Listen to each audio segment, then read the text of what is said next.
आज हम लोग लेंस के बारे में जानते हैं। लेंस क्या होता है? तो लेंस है क्या? तो लेंस जो है पारदर्शक गोले का भाग होता है। लेंस जो है पारदर्शक गोले का भाग होता है और यह एक ऐसा कांच का टुकड़ा है जिसका दोनों सिरा जो होता है पारदर्शी होता है। यानी लेंस के दोनों सिरे क्या होते हैं? पारदर्शी होते हैं। लेंस को यदि टुकड़ा में तोड़ा जाए, लेंस को अगर हम लोग टुकड़ा में तोड़ते हैं तो प्रत्येक टुकड़ा भी लेंस की भांति काम करेगा। लेंस को हम लोग टुकड़ा में तोड़ दिए तो जितने भी टुकड़ा टूटेगा वो सब लेंस की तरह काम करेगा। तो मोटा लेंस किरणों को दूर तक नहीं भेजता है। जो मोटा लेंस है वो किरणों को दूर तक नहीं भेजता है। वही पतला लेंस जो है वो किरणों को दूर तक भेजता है। किरणों को क्या करता है? दूर तक भेजता है। अतः दूर तक देखने के लिए पतला लेंस का प्रयोग करेंगे और दूर तक देखने के लिए हम लोग पतला लेंस का और नज़दीक देखने के लिए मोटा लेंस का प्रयोग करेंगे। चलिए लेंस के प्रकार को देखते हैं। तो लेंस जो है मुख्यतः दो प्रकार के होते हैं। लेंस मुख्यतः दो प्रकार के होते हैं, एक कनकेव और एक कन्वेक्स, यानी एक उत्तल लेंस और एक अवतल लेंस। उत्तल लेंस जो है वो क्या है? तो उत्तल लेंस तीन प्रकार के हैं और अवतल लेंस भी तीन प्रकार के हैं। तो उत्तल लेंस के तीनों प्रकार कौन है? पहला है उभयोत्तल लेंस, दूसरा है उत्तलावतल लेंस और तीसरा है समतल उत्तल लेंस। तीसरा क्या है? समतल उत्तल, उसको बोलते हैं समतलोत्तल बोलते हैं। उसी तरह से अवतल लेंस के भी तीन प्रकार हैं। पहला है उभयावतल लेंस, दूसरा है समतलावतल लेंस जिसको समतल अवतल लेंस कहते हैं और तीसरा है उत्तलावतल लेंस। क्या है? उत्तलावतल लेंस।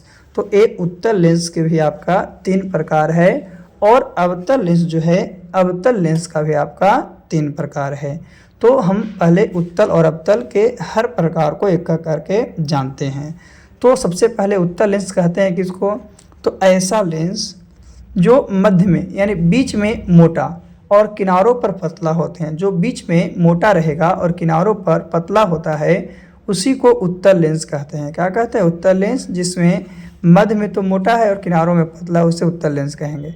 और ये लेंस अनंत से आने वाली किरणों को अभिसारित करते हैं। और ये लेंस क्या करता है कि अनंत से दूर से जो किरणें आती है अनंत से, वो किरणों को अभिसारित करता है, अर्थात एक किरणों को समीप लाता है, नज़दीक लाता है। इसीलिए ना उत्तल लेंस को हम लोग अभिसारी लेंस कहते हैं। क्यों? क्योंकि इसमें किरण जो होता है ऑब्जॉर्व होता है, एक जगह पर आता है। एक क्वेश्चन पूछता है कि उत्तल लेंस को कौन सा लेंस कहा जाता है? तो उत्तल लेंस जो है उत्तल लेंस को अभिसारी लेंस कहते हैं। क्यों? क्योंकि ये अनंत से आने वाली किरणों को अभिसारित करता है, अर्थात किरणों को क्या करता है? नज़दीक लाता है, समीप लाता है। इसीलिए इसे हम लोग उत्तल लेंस को अभिसारी लेंस कहते हैं। चलिए आगे चलते हैं। तो उत्तल लेंस का उपयोग कहाँ कहाँ करते हैं? उत्तल लेंस का उपयोग कहाँ किया जाता है? तो इसका उपयोग माइक्रोस्कोप या टेलीस्कोप में करते हैं। किसमें? माइक्रोस्कोप, टेलीस्कोप आदि में उत्तल लेंस का प्रयोग करते हैं। फिर उत्तल लेंस का उपयोग कैमरा लेंस में किया जाता है क्योंकि वो स्पष्ट तस्वीर के लिए प्रकाश पर ध्यान केंद्रित करता है। फिर ओस की बूंदें उत्तल लेंस की भांति कार्य करती है। ओस की बूंदें जो है वो भी उत्तल लेंस की तरह कार्य करती है। फिर मानव नेत्र जो है उत्तल लेंस की भांति कार्य करता है क्योंकि मानव नेत्र में उत्तल लेंस पाया जाता है। इसका उपयोग आँख के सामने आने वाली रोशनी को, आने वाली जो रोशनी है, प्रकाश है, उसको तेज़ी से मोड़ने के लिए किया जाता है। तेज़ी से मोड़ने के लिए किया जाता है ताकि फोकस बिंदु छोटा हो जाए, उसका फोकस बिंदु जो है छोटा हो जाए और प्रकाश जो है रेटिना पर ठीक से केंद्रित हो जाए, रेटिना पर ठीक से केंद्रित हो जाए। ये सब प्रयोग था उत्तल लेंस का। हम लोग उत्तल लेंस के प्रकार के बारे में जानते हैं। तो उत्तल लेंस आपका तीन था। उभयोत्तल, उभयोत्तल किसको कहेंगे? तो उभयोत्तल वैसे लेंस को कहते हैं जिसके दोनों तल उत्तल होते हैं, जैसा फिगर के माध्यम से बताया गया है। समतलोत्तल, तो जिसका एक तल उत्तल रहेगा और दूसरा समतल रहेगा, उसी को हम लोग समतलोत्तल कहेंगे। उसका फिगर बताया गया है। फिर तीसरा है उत्तलावतल लेंस। तो उत्तलावतल में एक उत्तल रहेगा और एक अवतल रहेगा, उसी को उत्तलावतल कहेंगे। जैसा कि हम लोग नाम है उभयोत्तल, तो उभयोत्तल कहने का मतलब क्या? दोनों तल उत्तल होगा। दोनों तल क्या होगा? उत्तल होगा। फिर है समतलोत्तल, तो समतलोत्तल कहने का मतलब है एक तल उत्तल होगा तो दूसरा समतल होगा। फिर है उत्तलावतल। तो उत्तलावतल कहने का मतलब है कि एक तो उत्तल होगा, एक क्या होगा, उत्तल होगा, और दूसरा अवतल होगा, उसी को उत्तलावतल कहते हैं। तो ये उत्तल लेंस का प्रकार है जो कि फिगर के साथ साथ आपको फिगर दिखाया गया है, उसके साथ साथ नाम के आधार पर ही से बांटते हैं। चलिए उत्तल लेंस के बाद हम लोग अवतल लेंस की बात करते हैं। तो अवतल लेंस क्या है? तो ऐसे लेंस जो मध्य में पतले होते हैं, बीच में पतले होते हैं और किनारों पर मोटे होते हैं, उसे अवतल लेंस कहते हैं। यानी बीच में क्या होगा, मध्य में पतला होगा, किनारों पर मोटा होगा। ये लेंस अनंत से आने वाली किरणों को, जो दूर से किरण आती है उसको एक दूसरे से दूर करता है, विस्थापित करता है। तो इस कारण इसे हम लोग अपसारी लेंस कहते हैं। यानी कि इसमें किरण जो है एक आने के बाद क्या होता है, दूर भागता है, फैलता है, इसलिए अपसारी लेंस कहते हैं। यह मुख्य अक्ष के समानांतर, यह मुख्य अक्ष के समानांतर आने वाली किरणों को, मुख्य अक्ष के समानांतर आने वाली किरणों को कई दिशों में फैला देता है, कई डायरेक्शन में, कई दिशाओं में फैला देता है ना। अतः अपसारी होता था, क्या होता है, अपसारी होता है। यह दूर की वस्तुओं को देखने में काम आता है। और ये जो है किसको, तो दूर की वस्तुओं को देखने में काम आता है। ये उत्तल लेंस के बारे में जाने, किसके बारे में, उत्तल लेंस के, जिसके बीच में पतला, किनारों में मोटा, और इसे अपसारी लेंस कहते हैं। चलिए इसका उपयोग के बारे में जानते हैं। तो अवतल लेंस का उपयोग, अवतल लेंस का उपयोग कहाँ होता है? तो पानी का बुलबुला हो गया, अवतल लेंस की भांति काम करता है। पानी का बुलबुला जो है अवतल लेंस की तरह कार्य करता है। वही चश्मे में अवतल लेंस का प्रयोग किया जाता है। चश्मा जो है, चश्मे में भी अवतल लेंस का प्रयोग किया जाता है। इससे व्यक्ति दूर की वस्तु को अधिक स्पष्ट रूप से देख पाता है, और इससे दूर की वस्तु को क्या करता है कि अधिक स्पष्ट रूप से देख पाता है। फिर है फ्लैश लाइट में, किसमें, फ्लैश लाइट जो है उसमें भी अवतल लेंस का उपयोग किया जाता है। फ्लैश लाइट में भी अवतल लेंस का उपयोग किया जाता है। उसके बाद पिलहोज, यानी दरवाजे का दर्शक। पिलहोल कहने का मतलब क्या है, जो दरवाजे में थोड़ा सा छेद होता है, वो दरवाजे का दर्शक में अवतल लेंस का उपयोग किया जाता है। देखिए कोई घर में क्या लगा हुआ रहता है अंदर से, तो किसके लिए, दरवाजे से के बाहर जो है तो देखता है कि कौन है और कौन नहीं है। तो ये सब उत्तल लेंस के उपयोग के कारण होता है। किसके कारण, उत्तल लेंस।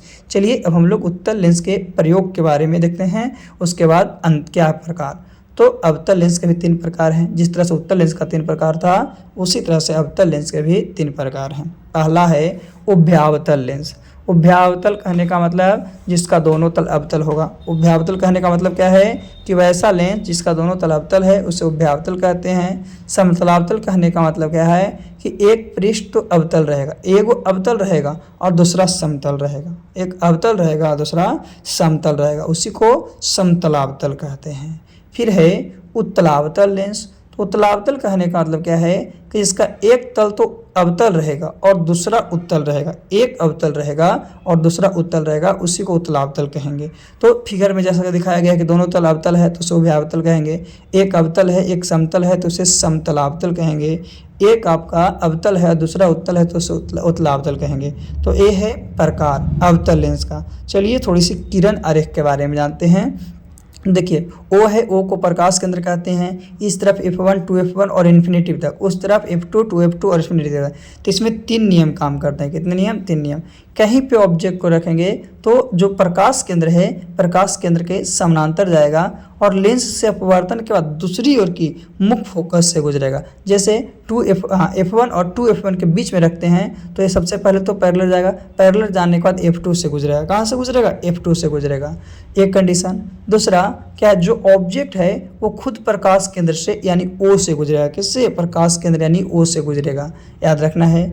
फिर है तीसरा क्या है कि अगर कोई फोकस से गुजरता है, कोई फोकस से गुजरता है तो लेंस से अपवर्तन के बाद वो हमेशा जो होता है अपने प्रधान अक्ष के समानांतर होता है, प्रधान अक्ष के समानांतर।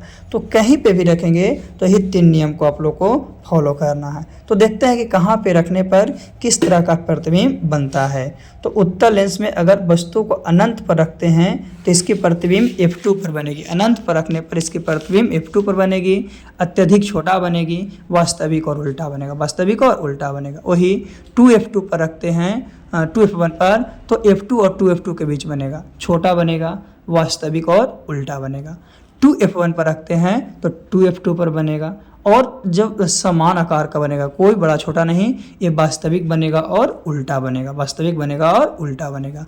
फिर है 2f1 और f1 के बीच रखेंगे तो 2f1 और f1 के बीच रखने पर 2f2 से परे यानी 2f2 से पीछे बनेगा, बढ़ा हुआ बनेगा, वास्तविक और उल्टा बनेगा।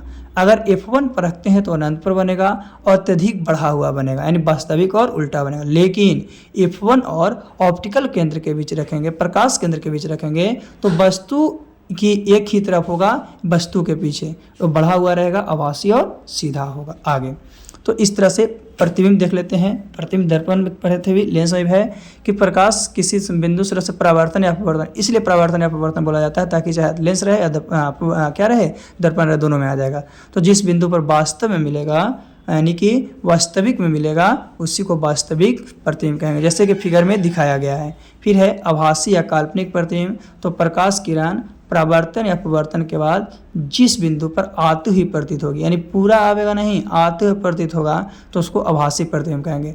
और वास्तविक प्रतिबिंब में सदैव उल्टा प्रतिबिंब बनता है। वास्तविक प्रतिबिंब में सदैव उल्टा प्रतिबिंब बनता है। वही काल्पनिक प्रतिबिंब की बात करते हैं, आभासी प्रतिबिंब की बात करते हैं तो आभासी प्रतिबिंब में हमेशा सीधा प्रतिबिंब बनता है। कौन सा? आभासी प्रतिबिंब में हमेशा सीधा बनता है और इसमें जिस बिंदु पर आती है वो प्रतीत होती है, लेकिन वास्तविक में रियल रूप में आती है, वास्तविक में होता है ना। तो देखते हैं आगे। ये था प्रतिबिंब उत्तल और अवतल में। तो अवतल लेंस में भी वही करना है आपको, ज़्यादा कुछ नहीं काम है। वही कहाँ कहाँ रख सकते हैं, तो कहीं रखेंगे तो मुख्य फोकस से गुजरेगा, सब पहले समानांतर जाएगा, समानांतर जाने के बाद मुख्य फोकस से गुजरेगा और मुख्य फोकस के बाद क्या होगा कि आपका जो वस्तु रहेगा वो प्रकाश केंद्र से गुजरेगा। कहाँ से? प्रकाश केंद्र से गुजरेगा।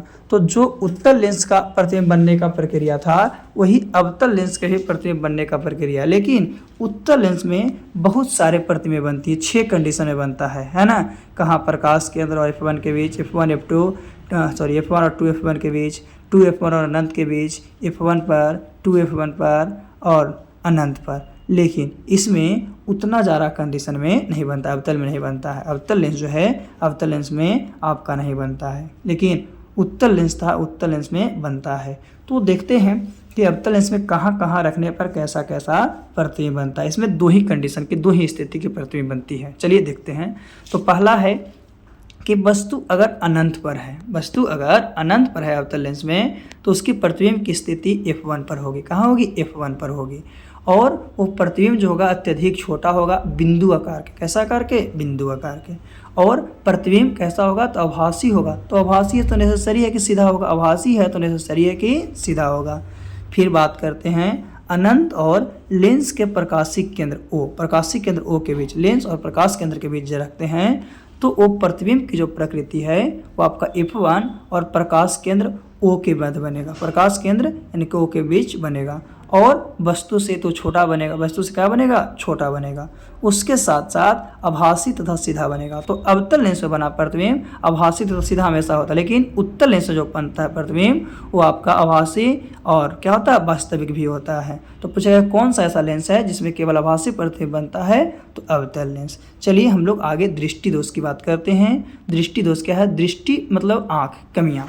तो विभिन्न कारणों से, अलग अलग कारणों से मानव नेत्र द्वारा वस्तु का स्पष्ट प्रतिबिंब रेटिना पर नहीं बन पाता है। कोई अलग अलग कारण है उससे मानव के रेटिना पर इमेज नहीं बन पाता है।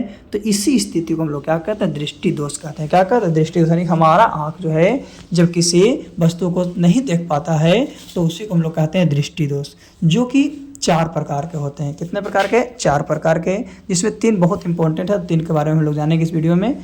तो निकट दृष्टि दोष कौन कौन है? निकट दृष्टि दोष जिसको शॉर्ट साइडनेस बोलते हैं, दूर दृष्टि दोष जिसको हम लोग क्या फार साइडनेस बोलते हैं, निकट दृष्टि दोष और दूर दृष्टि दोष। तीसरा है जरा दूरदर्शिता जिसको प्राय पियो बोलते हैं, और अबिंदुकता, क्या है? अबिंदुकता जिसे एस्टिग्मेटिज्म बोलते हैं। तो ये 4 प्रकार के दृष्टि दोष है, निकट दृष्टि दोष, दूर दृष्टि दोष, जरा दूरदर्शिता और अबिंदुकता। चलिए एक एक करके जानते हैं।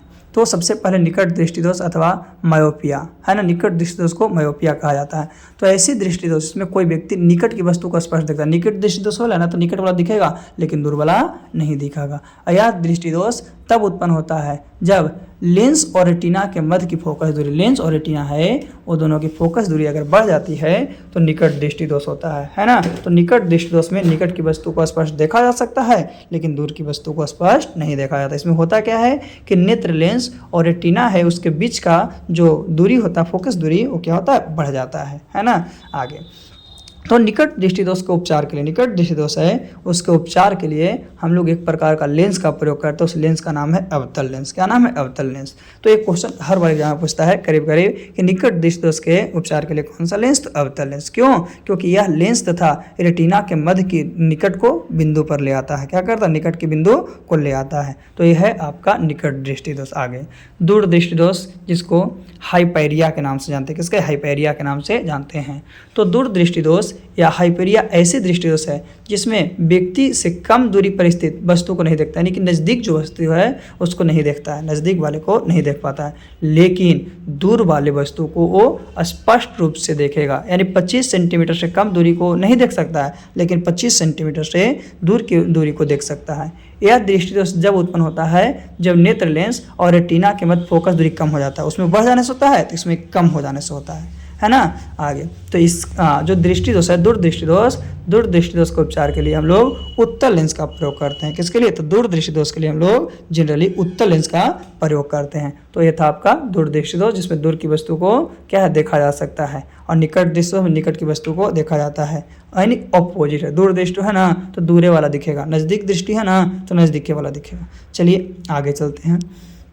तो आगे है जरा दुर्दशा। जरा दुर्दशा क्या है, तो व्यक्ति की उम्र बढ़ने के साथ, व्यक्ति की जब उम्र बढ़ता है, प्रौढ़ावस्था आता है, तो प्रौढ़ावस्था जो है आपका या वृद्धावस्था में नेत्र लेंस में लोचनशीलता आती है, लचनशीलता आती है, और जिससे ना तो पास की वस्तु दिखाई देगा और ना ही दूर की वस्तु दिखाई देगा, जिसको मोतियाबिंद कहते हैं, है ना पास की दिखाई देगा और ना दूर की वस्तु दिखाई देगा। तो इस दृष्टि दोष को हम लोग जरा दूरदर्शिता कहते हैं। क्या कहते हैं, जरा दूरदर्शिता। और इसमें ना हम लोग उत्तल और अवतल दोनों लेंस का प्रयोग करते हैं, उत्तल और अवतल दोनों लेंस का प्रयोग करते हैं। इसीलिए इसे हम लोग द्विफोक्सी लेंस के नाम से जानते हैं या बायोफोकल लेंस के नाम से जानते हैं। जैसे कि एक चश्मा का फिगर दिया गया, उसमें अवतल और उत्तल, यानी कि उत्तल जो होता है नीचे होता है, उत्तल जो होता है नीचे होता है, अवतल ऊपर होता है।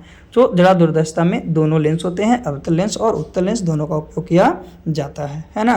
तो कौन सा, जरा दूरदर्शिता में, ठीक है ना। चलिए आगे, अबिंदुकता है तो किसी भी उम्र में हो सकता है ना, अबिंदुकता, जिसके लिए बेलनाकार लेंस। आगे लेंस सूत्र क्या है, तो लेंस सूत्र आपका है 1/v माइनस 1/u बराबर 1/f। यही अगर प्लस रहता तो दर्पण सूत्र होता। तो लेंस सूत्र 1/f बराबर 1/v माइनस 1/u, जहाँ f क्या है तो f फोकस दूरी है, v क्या है तो v जो है आपका प्रतिबिंब की दूरी है, u क्या है तो u जो है वस्तु की दूरी है।